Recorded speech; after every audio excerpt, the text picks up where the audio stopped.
Assalamualaikum warahmatullahi wabarakatuh. Selamat pagi, salam sejahtera untuk kita semua. Perkenalkan, kami dari kelompok 4 yang beranggotakan Evi Anggraini Setia, Fani Cantika Roselin, Nadia Salima, dan Iis Purniawati.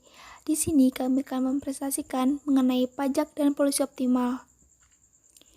Struktur pembahasan yang akan kami bahas adalah yang pertama, prinsip pencemar membayar atau PPM, yang kedua penerapan pajak pencemaran, yang ketiga masalah penentuan tingkat pajak dan pergeseran beban pajak ke konsumen, dan yang keempat yaitu evaluasi prinsip voluntary pay principle.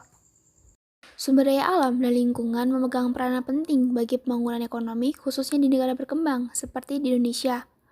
Sumber daya alam selain menyediakan barang dan jasa, juga menjadi backbone dari pertumbuhan ekonomi dan sumber penghasilan masyarakat, serta sebagai aset bangsa yang penting.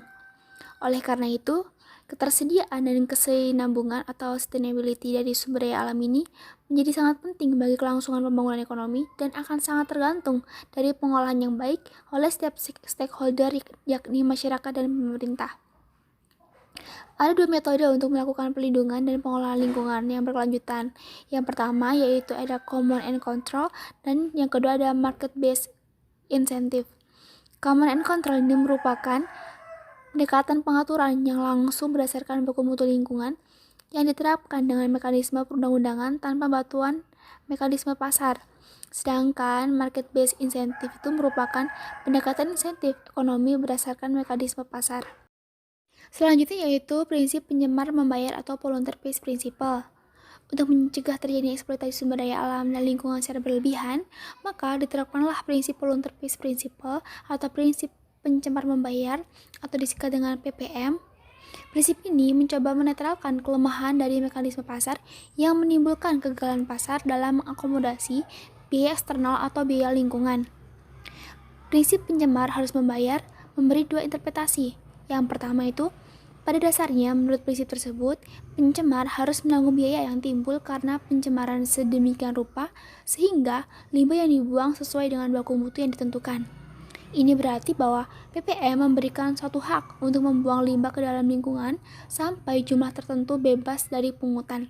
Yang kedua itu perkembangan terhadap interpretasi PPM, yaitu bahwa pencemar tidak lagi diizinkan untuk membuang limbah sampai batas tertentu tanpa bayaran, tetapi ia diharuskan membayar di samping biaya pengendalian serta biaya kerusakan lingkungan. Berikutnya, penerapan pajak pencemaran. Pungutan atau pajak lingkungan merupakan instrumen yang langsung menentukan nilai atau harga terhadap penggunaan lingkungan. Bentuk pungutan yang pertama yaitu pungutan emisi. Pungutan ini dikenakan terhadap pembuangan pencemaran ke udara, ke badan air, ataupun ke dalam tanah. Kemudian yang kedua, pungutan atas penggunaan. Pungutan terhadap penggunaan sumber daya alam dan lingkungan ini mempunyai fungsi untuk meningkatkan pendapatan negara atau pendapatan daerah. Yang ketiga, pungutan atas dasar produk. Pungutan ini dikenakan pada proyek yang merusak lingkungan, yaitu bila produk digunakan dalam proses produksi. Yang keempat, perdagangan izin. Sistem ini terjadi bila terdapat sistem kuota lingkungan atau batas atas dari pencemaran lingkungan yang diizinkan. Yang kelima, sistem deposit. Sistem ini diterapkan pada produk-produk yang mempunyai potensi mencemari lingkungan. Kemudian bahasan mengenai pajak yang optimal terhadap pencemaran. Gambar di samping menunjukkan bahwa produksi harus dikurangi sampai pada titik manfaat sosial bersih yang optimal, yaitu pada jumlah produksi QS. Pada saat pajak yang dikenakan persis sama dengan biaya kerusakan yang ditimbulkan oleh pencemaran. Pajak atas pencemaran tersebut ditunjukkan oleh garis putus-putus T. Untuk setiap unit pencemaran, pengusaha harus membayar pajak kepada pemerintah setinggi T. Dari gambar tersebut, seorang produsen akan mendapat keuntungan bersih yang maksimum dengan memproduksi barang atau produk sampai pada titik QM.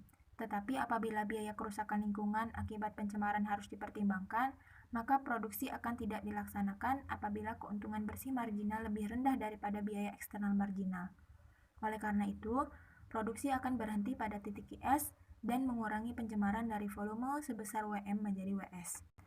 Seandainya baku mutu limbah ditentukan lebih tinggi dari volume WS, produsen akan menghasilkan produk yang memberi nilai manfaat bersih lebih rendah daripada biaya eksternal yang dipikul oleh masyarakat, sehingga banyak produk dan juga pencemaran yang dihasilkan. Kalau baku mutu limbah ditentukan lebih rendah daripada volume WS, yaitu setinggi WF, kebijakan tersebut akan merugikan masyarakat secara keseluruhan. Dengan penentuan baku mutu setinggi WF, masyarakat akan mengalami penurunan manfaat sosial dan keuntungan bersih sebesar luas area QF-QSAB dan penurunan biaya eksternal seluas QF-QSAD. Selanjutnya, apabila pemerintah menerapkan denda setinggi garis yang diberi tanda denda, maka produsen akan cenderung menghasilkan output setinggi QP. Karena produksi setinggi itu masih memberikan tambahan keuntungan bersih yang lebih tinggi daripada denda yang dikenakan. Dalam hal ini, produsen akan menyumbang pada pembentukan pencemaran setinggi WP, yang lebih tinggi daripada bila produsen dikenai pajak setinggi T. Ini berarti bahwa pengaturan langsung dengan baku mutu dan denda yang relatif rendah tersebut kurang memberikan dorongan kepada produsen untuk mengurangi pencemaran. Masalah penentuan tingkat pajak. Nah, sistem pemungutan pajak lingkungan mempunyai beberapa kelebihan dibandingkan sistem pemungutan lingkungan secara lingkungan. Namun dalam praktek pajak lingkungan cukup sulit dilaksanakan karena adanya alasan yang sangat mendasar, yaitu adanya ketidakpastian dalam biaya kerusakan lingkungan akibat dari suatu pencemar. Nah, penentuan biaya eksternal marginal merupakan dasar bagi penentuan pajak lingkungan yang memerlukan informasi dan data yang jelas berkaitan dengan beberapa faktor tersebut.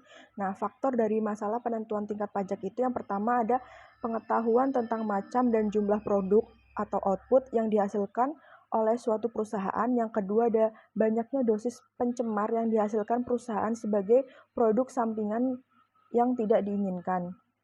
Yang ketiga ada sifat akumulasi pencemar dalam jangka panjang. Yang keempat ada apakah pencemar itu dihadapkan langsung dan terus-menerus pada manusia. Yang kelima ada timbulnya kerusakan akibat dari pencemar tersebut.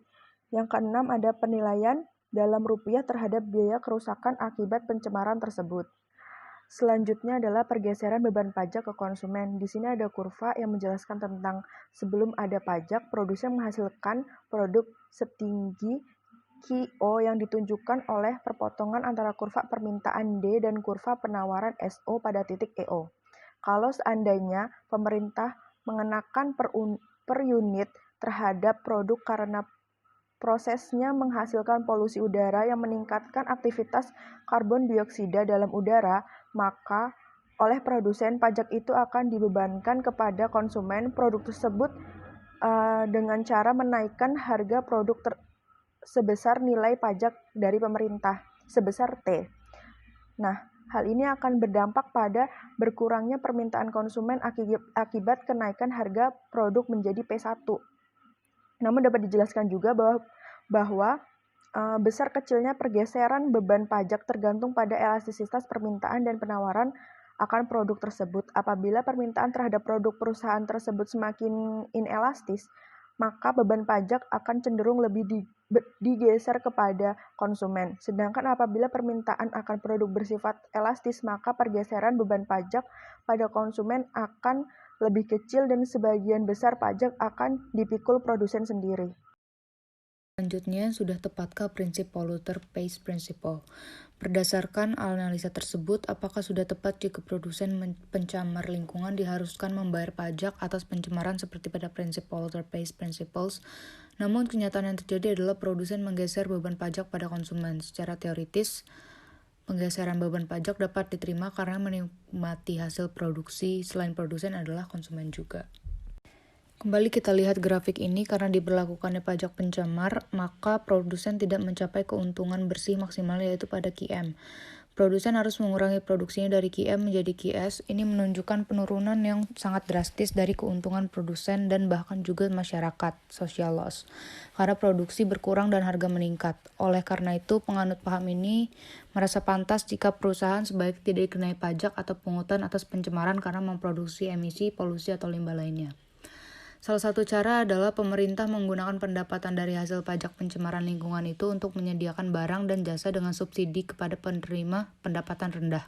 Seperti misalnya pemerintah memberikan subsidi harga bagi konsumen dengan pendapatan rendah, juga misalnya dengan membangun sistem sanitasi yang baik di perumahan-perumahan kumuh dan padat penduduk. Dalam hal ini diartikan bahwa pengenaan pajak lingkungan bukan dimaksudkan untuk mencari keuntungan, melainkan untuk mempengaruhi tingkah laku konsumen maupun produsen ke arah pengurangan tindakan yang mencemari lingkungan.